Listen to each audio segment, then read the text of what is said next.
पुढचा रिपोर्ट आता सांगलीमधून। सांगलीमध्ये काँग्रेसच्या स्नेहभोजनाला बंडखोर उमेदवार विशाल पाटलांसह आमदार विश्वजित कदमांची देखील उपस्थिती पाहायला मिळाली। स्नेहभोजनाच्या कार्यक्रम पत्रिकेत प्रमुख उपस्थिती म्हणून विशाल पाटील आणि विश्वजित कदम यांच्या नावांचा समावेश होता आणि त्यानंतर ठाकरे गट आक्रमक झालाय।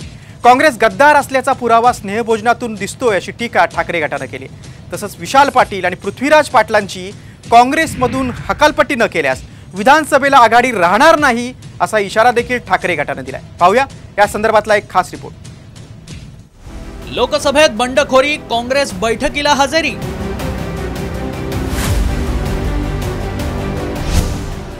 स्नेहभोजनावरून सांगली मवियात रणकंदन।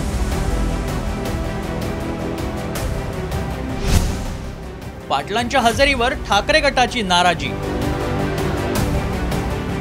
मतदानापूर्वी विशाल पाटलांच्या बंडखोरीनं सुरू झालेलं सांगलीतील महाभारत अजूनही थांबण्याचं नाव घेत नाही।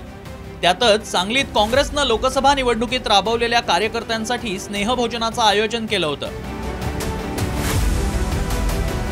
मात्र याच स्नेहभोजनाला बंडखोर उमेदवार विशाल पाटील हजर राहिल्यानं महाविकास आघाडीत नाराजी नाट्य रंगतंय।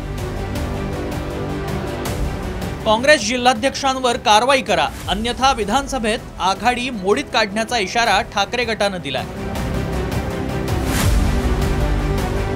काँग्रेसचे जिल्हाध्यक्ष पृथ्वीराज पाटील यांची पक्षातून हकालपट्टी करावी।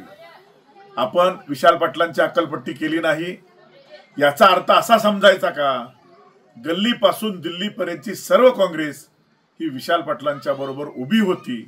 यांच्यावर पक्ष हकालपट्टीची कारवाई करावी, अन्यथा सांगली जिल्ह्यामध्ये परत महाविकास आघाडी होणार नाही। याला काँग्रेसच्या जिल्हाध्यक्ष पृथ्वीराज पाटील यांनीही प्रत्युत्तर दिलंय।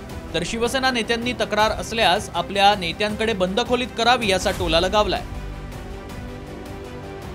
खरं म्हणजे ज्यांना दीर्घ पल्ल्याचं राजकारण करायचं आहे आणि त्यांनी एका निवडणुकीवरनं हे भाष्य करणं मला योग्य वाटत नाही।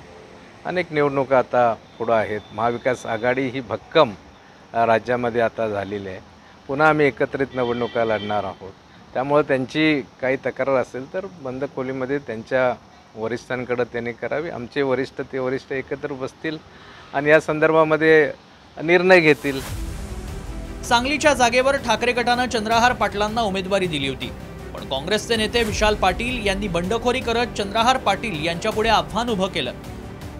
त्यातच मतदान झाल्यानंतर विश्वजित कदम यांनी पुण्यातील एका कार्यक्रमात आपण कुणाच्या बाजूनं हे 4 जूनला कळेल असं वक्तव्य केलं।